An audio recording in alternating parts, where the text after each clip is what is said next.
MVP Black, a team that was so dominant in last year's HGC throughout spring and summer. They had an era named after them here in Korea called the Black Age. We're going to have an unusual circumstance here in our third map in which Supreme Mixtape will not choose first pick, but will instead choose Tomb of the Spider Queen. I have a feeling Wiz has something in mind here, but will it be good enough, G-Clef? It worked against MVP Miracle before, yes, but against MVP Black, a question mark there. You think Pink Hammer, question mark? Pink Hammer. Pink Tank? I don't think Pink Tank can actually make. Come on. Maybe they may actually use the same strategy. Who knows? But I'm pretty sure Black is well ready. Well, I mean, it seems unwise to do to a sister team what you've already done to the other when they train together and live together and watch VODs and do VOD reviews together. It seems unwise, but perhaps they have another strategy prepared for this map. We'll find out shortly. Yep, this actually means they have 2 picks ready to go. Whatever, it doesn't matter what Black picks, they have 2 picks ready to go in the draft. Looks like we're gonna have a faster draft, and we also saw a pretty fast draft coming out from MVP Black. Let's see what Supreme Mixtape is gonna have for us tonight. Well, possibly the last set. Based on what I see on the looks of the faces of Supreme Mixtape, especially Dudu, who looks really frustrated by this, I feel like they had a plan in mind centered around Zarya, because when that was removed, they don't even have a ban prepared here. So they had a long break. They also decided to pick the map. To see them be this hesitant on their ban is very worrisome. I'm going to go ahead and ban Varian. Yeah, that too. We mentioned that a lot because when they stall a lot of time, but also sometimes they have the pick ready, but they just want to talk a little bit more about the later phases, later rotations of the ban picks, and they stall time intentionally. Sure, that is definitely a valid tactic. Just be careful not to random pick. Yeah. Moving. Yeah, I mean, it's going to be a Vala pick here for Black. Not a surprise. But then again, not the one that they had to go with either. Vala is usually where you end up on first rotation on smaller maps because you don't, if Falstad's available, for example, on a larger map, you would take him and step it on a smaller map like this. You don't want him as much. And there's so much to pair with Vala right now as well. And ETC will be one of the higher in the... I wouldn't be surprised if ETC was picked with Malfurion right here. Yeah, or it could be the Malfurion Ragnaros. Both quite strong here. Yep. We pretty much know it's going to be... Oh! I was going to say, we pretty much know it's going to be Malf and one of those two, but Tychus. And we were just saying that Tychus is one of those heroes, not really like on top of the list in the draft, but in the lower phase. And that is actually a little bit surprising that to pick Tychus as their first pick rotations. Really interesting. This leaves ETC, although it's going to be the Instalock, the Trinity, the Holy Vala Trinity. Tassadar, Ariel, Vala. And right now, Supreme Mixtape is probably one. Oh boy, they got all 3 of them. And I think they have to either ban or take ETC, because if Black gets the Vala Trinity and ETC, you're in some serious trouble here. You can ban out something else, so Black is kind of forced to ban ETC out from the draft, or they can just take ETC on the next. Another way of going is they was already banned Varian because Tuss Varian was just outclassing them this entire time. And they're gonna go ahead and ban Johanna. Or not a bad ban. Yeah, wave clear. Another wave clear ban they could have gone for was the Gul'dan ban, because I don't think that's actually where they're leaning towards. We don't really see Gul'dan actually drop bans in this tournament right now in this meta. He kind of leaks in if Li Ming is taken or some of the various circumstances. Sonya gets banned here. Okay, this is a map we can also see on the Zebo pick sometimes. Rarely happens. We did see one Nazebo pick, I believe, in BOE last week, and maybe this is the map to choose Nazebo. One of the likely maps to having a Zevo. It definitely is because he can rotate between the lanes and become tanky very quickly with his trait. Also, it's going to be Diablo and Ragnaros though. He also has the most scaling on a large map like this one, or not a large map, a long map like this one. The map where games generally go the longest is Tomb of the Spider Queen, especially in Europe. One Tomb of the Spider Queen might be, the game in Europe might be longer than this whole series if Black just continues the way they are so far. Yep, and so far, we saw Vala not really putting out that powerful strength into our first match and even last week. Let's see how Black actually can use Vala into that powerful. And look at that, ETC, even Falstad. They control globals with this. It's not the most important map for that. I think the ETC pick is really strong, much better than the Diablo choice that Supreme Mixtape brought in, especially on this map because the distance between lanes is so small. Diablo could do something similar to ETC, but he needs to have a follow-up. He needs to have the root behind him or the grenade to knock and displace to get those kills, whereas ETC just simply, his ability itself passes through. And we're going to see Zagara. Okay, so that was the trump card. Yeah, this is the lot. We are in live server, and Zagara did get a slight buff, and this is looks like this was their hidden card, the 5th pick. They've been hiding it all the way. I gotta say, I think Black's comp is super rock solid meta. It is just everything we've come to expect. Can Wiz and Supreme Mixtape with this unique draft win on the map choice of this team? Or are they going to go out 0-3 against world champions MVP Black? Let's find out on Tomb of the Spider Queen.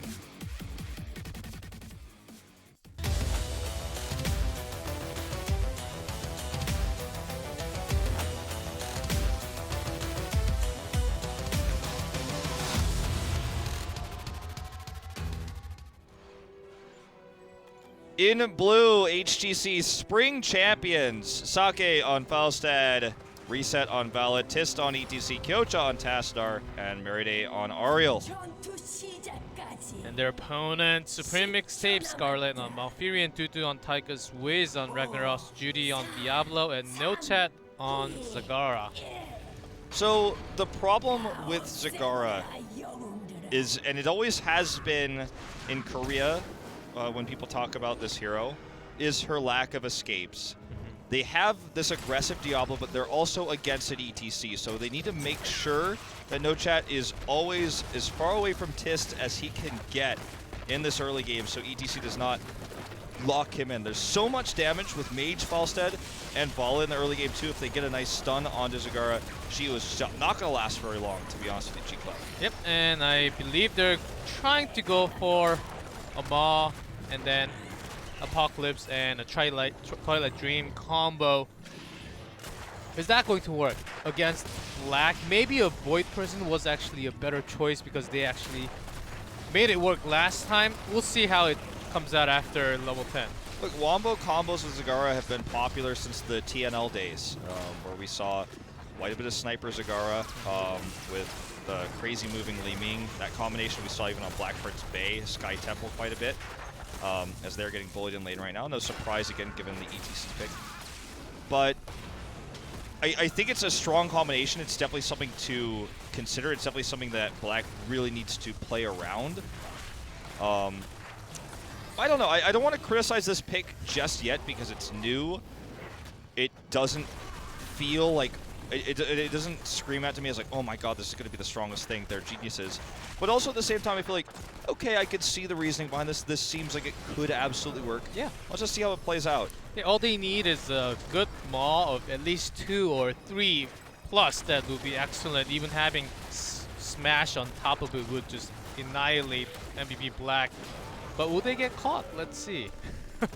That's a big question. It's the age-old question, right? Like, is Artanis really strong, or should people just be dodging that? Same with Mosh Pit, etc. Good body blocking here.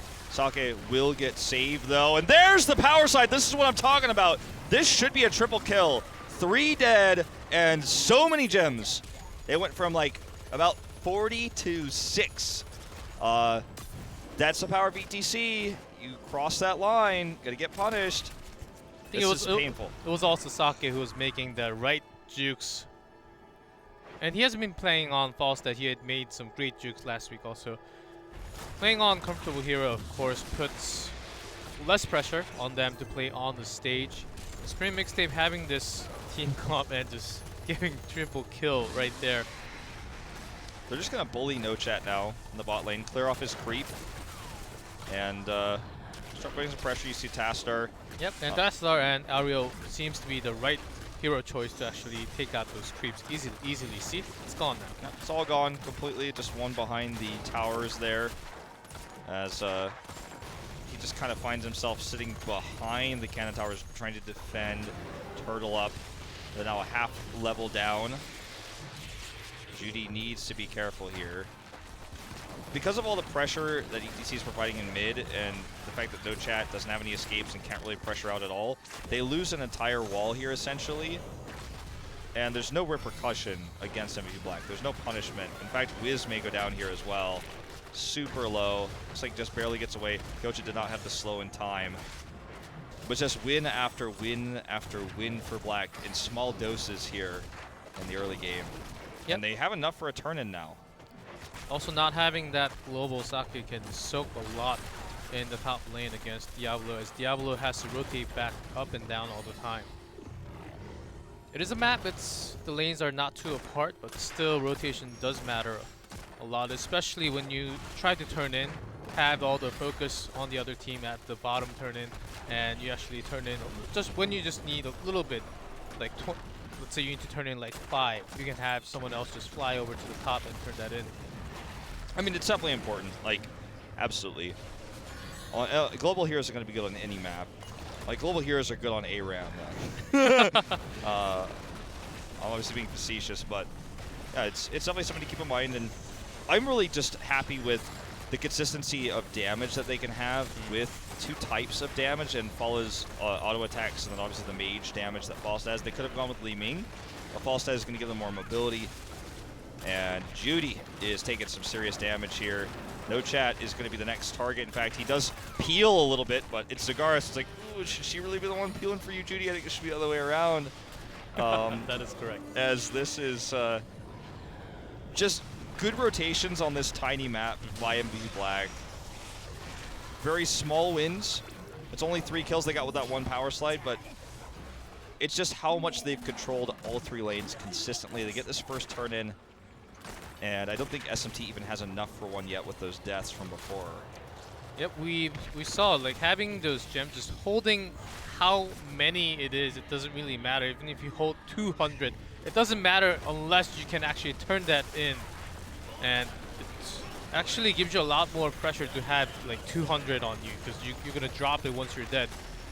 Oh man, look at all this reset damage. Oh, he went for the multi-shot build. Dude is like, I love Vala except when resets using it to kill me. Yep, not when Vala's against you, no. Yeah. I mean, no, yeah. Well, the first Web Weaver is going to push a Yep. lot, because basically all the walls, this wall's out of ammo and the other wall's already taken down. And all the lanes were pushed to begin with, so these Web Weavers spawned far up the lane, as level 10 is super close here on the horizon for Black. We could see Tist even try to use stage dive to engage behind this fort as it's getting very low. Looks like they're going to back off, disengage safely here. So much soak. And maybe we'll see Archon. No, that makes me sad that we don't, but of course we won't. I was like, maybe. I mean, I don't know, anything can happen. We saw like, Sake play Ragnaros, so like. And Black actually ETC chooses Mosh over stage dive, as they already have Falstad. Maybe they just chose. Maybe they just thought they have enough globals and this is a small map. They want Zagara to use Maw on the mosh pit so they can turn the fight afterwards. Yeah, makes sense. And Sake just being safe uses the Gust to disengage. Supreme Mixtape, that they're trying their best, and they got out macro from the beginning, and this is going to be a second turn in already. The lanes are all pushed. They can't move anywhere. If they move up, they expose themselves to the ETC that's been tormenting them throughout this entire game. just by his positioning alone, knows ETC has full mana base just about, because he's not just running around trying to power slip people, trying to find picks. He's just positioning himself in places like this to where Mixtape has to play it safe. All right, the APOC combo you were talking about with the Maw, and potentially the sulfuric smash as well. That's what they're looking for now. They've been waiting for these heroics. It's really key to this unit composition. I mean hero composition. Yeah, all they need is just one wombo combo, and that will just take maybe at like 18-minute, 19-minute game. If they have the right combo in, they can just take the game off MVP Black. That might be possible.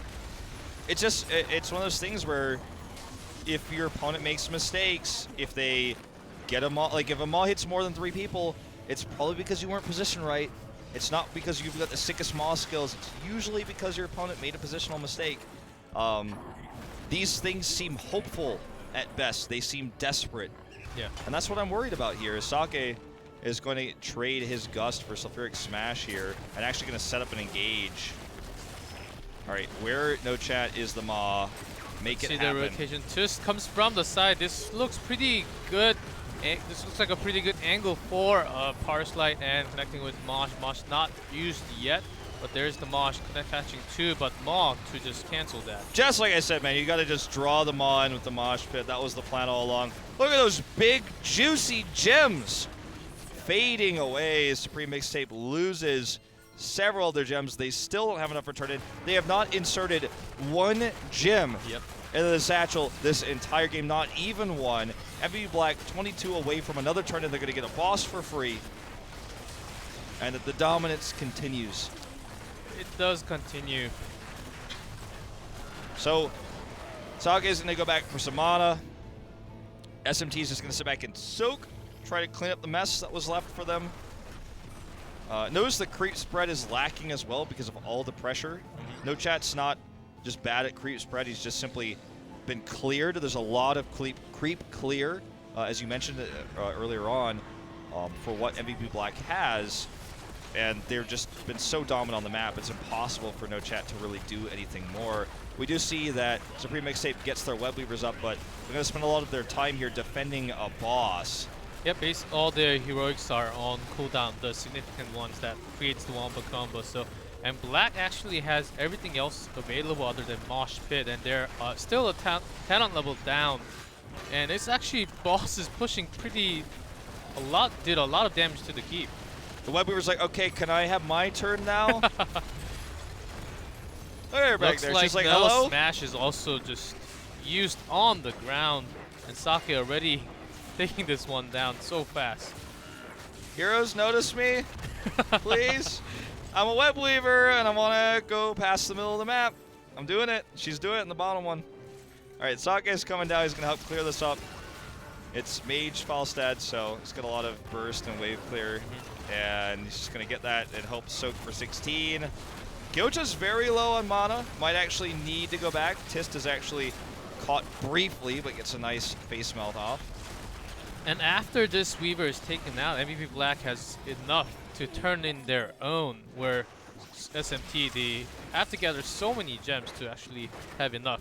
Black is almost 2 talent tiers ahead. They were almost there. They're just going to be one full set of 3 levels and 1 talent tier ahead, but they were very so close to being 2 sets ahead very briefly there. They have 73. I'm going to take this camp right now, looking to get a positional advantage. Look at where Tist is positioned. You can see him on the minimap, or where the cursor is. He's trying to find an angle for them to attack or get a pick once the camp is taken. He also could stop invades. He's basically a human ward, as you called it earlier.